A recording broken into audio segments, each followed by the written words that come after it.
तो यहाँ पर संजय सिंह और मनीष सिसोदिया पर दोनों पर यहाँ पर ईडी ने बड़ा तगड़ा मतलब मजबूती से शिकंजा कसा है। और सबूत क्या है, डेटा में क्या निकला है ये आप बताइए, लेकिन उस डेटा में आखिरकार क्या निकला है ये अभी तक ईडी साफ नहीं हो गए। मनीष सिसोदिया को जेल में रहते हुए पुख्ता सबूत नहीं है तब भी रह रहे हैं। इसका मतलब ये साफ साफ दिखाता है कि किस तरीके से यहाँ पे जो कानूनी दावपेच है उसमें यहाँ पर उनको फंसा कर रखा हुआ है। देखा कि ईडी को फिर से फटकार लगाई गई सुप्रीम कोर्ट द्वारा, और अगर आज भी अपने पक्ष को कहीं ना कहीं बचा नहीं पाती है ईडी, सबूत नहीं दिखा पाती है, तो साफ तौर पर सुप्रीम कोर्ट यहाँ पर अपना फैसला जो है वो जमानत पर सुना।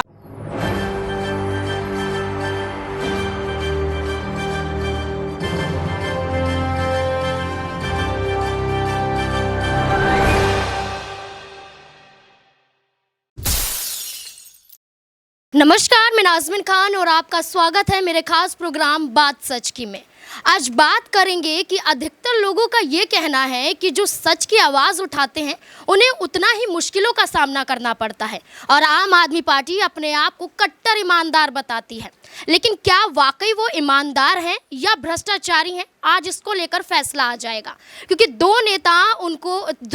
नेता हैं वो जेल में बंद हैं, और उन दोनों नेताओं को लेकर ही सुनवाई जारी है। एक की सुनवाई तो दूसरे दिन हो रही है, मनीष सिसोदिया का जिक्र किया जा रहा है, तो दूसरे दिल्ली हाई कोर्ट में दरवाज़ा खटखटाते हुए नजर आए संजय सिंह। दिल्ली राउज एवेन्यू कोर्ट में पेशी हुई, वहां पर झटका लगता है और 14 दिन की न्यायिक हिरासत में चले जाते हैं। लेकिन यहां पर दिल्ली हाई कोर्ट में चुनौती देते हुए संजय सिंह दिखाई देते हैं। उनका ये कहना होता है कि ईडी रिमांड जो ले रहा है, यहाँ पर 8 दिन तक ईडी की कस्टडी में रहे थे संजय सिंह, उसको चुनौती देते हुए नजर आए थे कि बार बार एक ही सवाल पूछे जा रहे, बार बार एक ही जिक्र किया जा रहा, मैं बेगुनाह हूं, मैं कितनी बार साबित करूं, ऐसा संजय सिंह कहते हुए नजर आए। लेकिन अब दूसरी तरफ बात करते हैं मनीष सिसोदिया की। बीते दिन सुप्रीम कोर्ट में सुनवाई हुई और मनीष सिसोदिया को लेकर ईडी अधिकारियों को ही फटकार लगती हुई नजर आई कि आप लंबे समय तक किसी को जेल में बंद नहीं रख सकते हैं, जल्द ही इस पर सुनवाई और जल्द ही सबूत पेश करें। तो आज यहाँ पर दोनों ही नेताओं को लेकर सुनवाई अलग अलग कोर्ट में होगी। लेकिन सवाल वही बनता है कि जो ईमानदारी का परचम लहराती हुई नजर आती है, क्या वाकई ईमानदार है या भ्रष्टाचारी पार्टी है जो भारतीय जनता पार्टी लगातार आरोप लगा रही है? तो सवाल का जवाब देने के लिए सबसे पहले तुषार मेरे साथ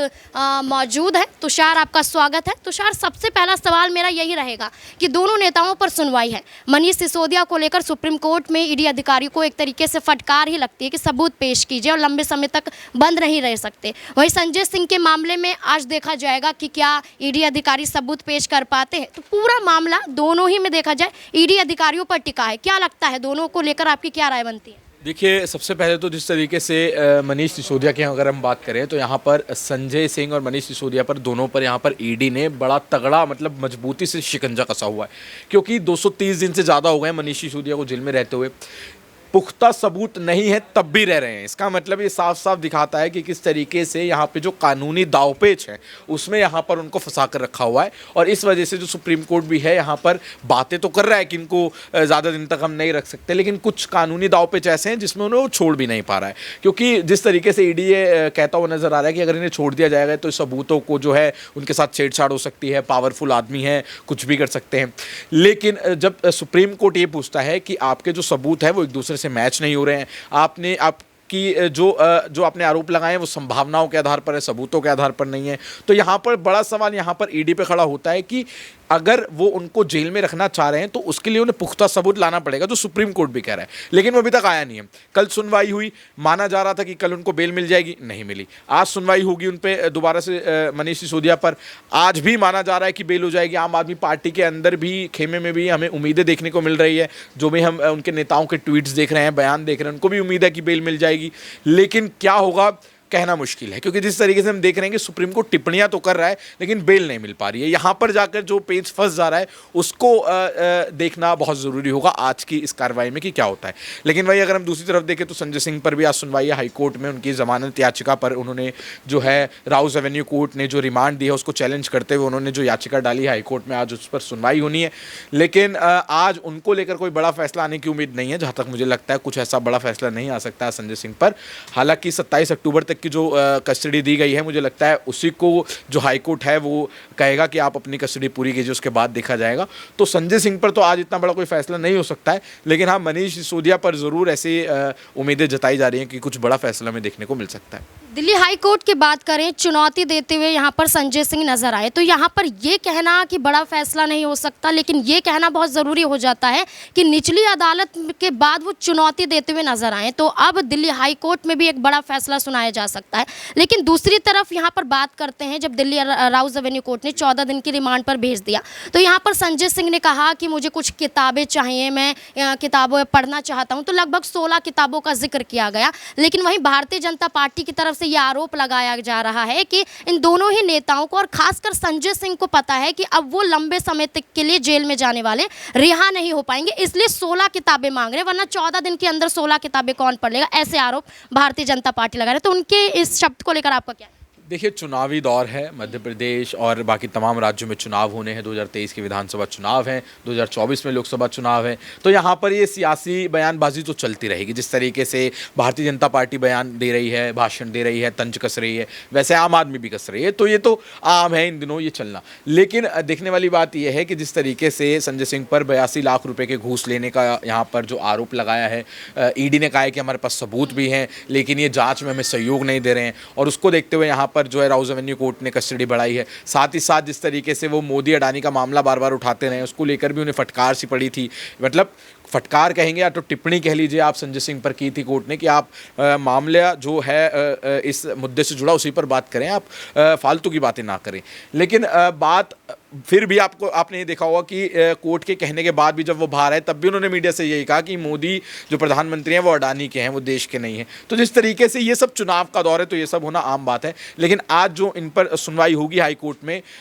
मुझे यही लगता है, जहाँ तक मैंने देखा है और जहाँ तक मेरा मानना है, कि आज कोई बड़ा फैसला नहीं आ सकता है। आज फैसला होगा, फैसला जो भी कार्रवाई की जाएगी वो यही होगा, जहाँ तक मुझे लगता है कि राउज एवेन्यू कोर्ट का जो फैसला रहा है उसको ही जो है आगे तक मान्यता दी जाएगी कि 27 अक्टूबर तक अभी ये रहने वाले हैं जेल में। जी बिल्कुल, यहाँ पर जैसे तुषार ने कहा कि दिल्ली हाई कोर्ट में इतना बड़ा मामला नहीं लगता है, बल्कि दिल्ली राउज एवेन्यू कोर्ट में जो फैसला 27 अक्टूबर को आएगा उसको देखना होगा। लेकिन यहाँ पर कई सवाल और भी बनते हैं कि जिस तरीके से देखा जाए कि यहाँ पर संजय सिंह लगातार कह रहे हैं कि वो ईमानदार हैं, कोई भी ऐसा घूस वो लेते हुए नजर नहीं आए, वहीं ईडी अधिकारी बड़े आरोप लगा रहे हैं। ईडी अधिकारियों का सीधे तौर पर यह कहना है कि 2 करोड़ रुपए की रिश्वत ली जाती है, पहले 82 लाख रुपए का जिक्र करते हैं। तो यहाँ पर सवाल भी यही बनता है कि आम आदमी पार्टी के एक प्रवक्ता हैं, वो सीधे तौर पर ये कहते हुए नजर आए कि ईडी यहाँ पर 8 दिन तक रिमांड ले चुका है, कस्टडी में रहे थे, लेकिन संजय सिंह से सिर्फ 3 घंटे सवाल पूछे गए, और उन सवाल में बेतुके सवाल थे कि आपने अपने पिता से पैसे क्यों लिए, अपने माँ से पैसे क्यों लिए, आपने एक बीमार बच्चे के इलाज में पैसे क्यों दिए। तो यहाँ पर प्रज्ञा मेरे साथ मौजूद है, तो प्रज्ञा, यहाँ पर एक सवाल ये बन रहा है, जैसे कि मैंने कहा कि भारतीय जनता पार्टी सीधे तौर पर कह रही कि भ्रष्टाचारी पार्टी है, दूसरी तरफ यहाँ पर आम आदमी पार्टी ये कह रहे कि 8 दिनों तक के दिन के बावजूद भी यहाँ पर 3 घंटे पूछताछ होती है, तो 3 घंटे में भी ज़्यादा बड़े सवाल नहीं पूछे जाते। तो ये ईडी कर क्या रही है? यहाँ पर ईडी एक नौटंकी कर रही है, ऐसा आम आदमी पार्टी का कहना है। आपको क्या लगता है कि वाकई यहाँ पर कोई बड़ी कार्यवाही हो रही है तो अब तक सबूत क्यों नहीं निकले? बिल्कुल, देखिए यहाँ पर अगर मैं बात करूँ, जिस तरीके से आपने ये कहा है कि ईडी ने सिर्फ 3 घंटे सवाल पूछे हैं, तो यहाँ पर आपको बता दूं कि ईडी ने जो राउज एवेन्यू कोर्ट के सामने स्टेटमेंट दिया है उसमें ईडी ने साफ तौर पर कहा कि पहले ही दिन, गिरफ्तारी के पहले ही दिन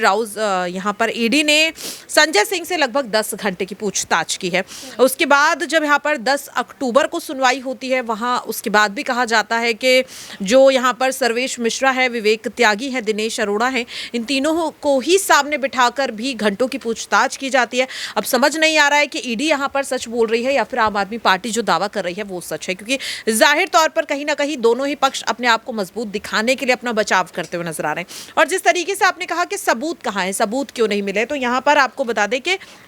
संजय सिंह को लेकर ईडी ने यही दावा किया है कि संजय सिंह पूछताछ में कोऑपरेट नहीं कर रहे हैं, जिसकी वजह से कई सवालों के जवाब ईडी को नहीं मिल पाए हैं। और दूसरी चीज, एक 200 GB डिजिटल डेटा मिला है, इस तरीके की बात ईडी की तरफ से कही जा रही है, जिसे लेकर राउज एवेन्यू कोर्ट ने कहा ठीक है, आपको 3 दिन का समय दिया जाता है और सबूत क्या है, डेटा में क्या निकला है ये आप बताइए। लेकिन उस डेटा में आखिरकार क्या निकला है ये अभी तक ईडी साफ नहीं कर पाई है। देखना होगा, शायद हो सकता है कि 27 अक्टूबर को जब फिर से पेशी होगी, सुनवाई होगी तब शायद ईडी अपने पक्ष को और ज़्यादा मजबूत रख पाए। वहीं दूसरी तरफ मनीष सिसोदिया को लेकर भी सुनवाई जारी है और सुनवाई को लेकर पहले दिन की बात कर लेते हैं तो ईडी को एक तरीके से फटकार ही लगी है कि आप लंबे समय तक किसी को जेल में नहीं रख सकते हैं, तो इस तरीके के आरोप लगाए गए। और वहीं दूसरी तरफ ये कहा गया कि आज ईडी मनीष सिसोदिया को लेकर पक्के सबूत पेश करने वाला है। तो क्या जिस तरह देखा जाए संजय सिंह दिल्ली हाई कोर्ट पर उम्मीद लगाए बैठे हैं और मनीष सिसोदिया सुप्रीम कोर्ट पर उम्मीद लगाए बैठे हैं, क्या मनीष सिसोदिया को आज राहत मिल सकती है, क्या लगता है? देखिए यहाँ पर अगर मैं बात करूँ कल जितनी भी बहस हुई है सुनवाई के दौरान, तो जहाँ एक और अगर हम बात करें एसवी राजू की जो यहाँ पर ईडी और सीबीआई का पक्ष रख रहे हैं, तो उन्होंने साफ तौर पर कहा कि ये बात तो सच है कि मनीष सिसोदिया इस पूरे मामले में मुख्य आरोपी हैं, क्योंकि शराब नीति जो लाई गई थी वो मनीष सिसोदिया द्वारा लाई गई थी और कहीं ना कहीं इसमें उन्होंने ही कारोबारियों को सबसे ज़्यादा फायदा पहुंचाया है। दूसरी बड़ी चीज़ जिसे लेकर जस्टिस संजीव खन्ना ने कहा कि अगर आपके पास सबूत हैं तो फिर बहस आखिरकार क्यों नहीं शुरू हो रही है और इसी मुद्दे को लेकर आज फिर से सुनवाई होगी। तो देखिए अगर ईडी अपने पक्ष को मजबूती से रखती है तो जाहिर तौर पर मनीष सिसोदिया को आज जमानत नहीं मिलेगी, लेकिन कल भी जिस तरीके से हमने देखा कि ईडी को फिर से फटकार लगाई गई सुप्रीम कोर्ट द्वारा और अगर आज भी अपने पक्ष को कहीं ना कहीं बचा नहीं पाती है, ईडी सबूत नहीं दिखा पाती है, तो साफ तौर पर सुप्रीम कोर्ट यहां पर अपना फैसला जो है वो जमानत पर सुना देगा। अब देखना होगा कि फैसला क्या आता है, राहत मिलती है या फिर झटका। एक आखिरी सवाल है, नॉर्मल सवाल है कि जिस तरीके से अपने आप को ईमानदार पार्टी बताती हुई नजर आती है, अरविंद केजरीवाल डंका बचाते रहते हैं कि हमारे सारे मंत्री यहाँ पर ईमानदार हैं, सारे नेता ईमानदार हैं, भ्रष्ट एक भी नहीं और पढ़े लिखे हैं, तो क्या वाकई यहाँ पर ईमानदार पार्टी है ये या चुनावी जुमलेबाजी है ये? देखिए यहाँ पर अगर मैं बात करूं फैक्ट्स के आधार पर अगर देखा जाए तो इस बात को नकारा नहीं जा सकता कि जो प्रॉफिट मार्जिन यहाँ पर होना चाहिए था इस नीति से आम आदमी पार्टी को उससे ज्यादा का मार्जिन यहाँ पर मिल रहा है, क्योंकि यहाँ पर कहा जा रहा है कि जो शराब नीति लाई गई थी उसके आधार पर कहीं ना कहीं 5% का जो प्रॉफिट है वो मिलना चाहिए था, लेकिन ये 12% मिल रहा है। अब कागजों में यही कहा जा रहा है, लेकिन असल में कितना प्रॉफिट मिला है इसे लेकर के ना तो ईडी के पास कोई पुख्ता सबूत है और ना ही आम आदमी पार्टी के पास, क्योंकि अगर होता तो शायद ये मामला इतना लंबा खिंचता ही नहीं। तो यहाँ पर देखिए जो सबूत है उनके आधार पर कहीं ना कहीं जो मनीष सिसोदिया है उन पर शक जा रहा है, ये नहीं कहा जा सकता कि वो दोषी हैं। और इसी चीज को सुप्रीम कोर्ट भी कह रहा है कि जो दलीलें ईडी रख रहा है उससे ना तो अभी मनीष सिसोदिया दोषी साबित हुए हैं और ना ही यहाँ पर बेकसूर, और इसी को लेकर चर्चा भी हो रही है। तो देखिए जब तक पुख्ता सबूत सामने नहीं आ जाते हैं तब तक हम भी या फिर जनता भी इस चीज को नहीं समझ पाएगी कि आखिरकार क्या वाकई में आम आदमी पार्टी एक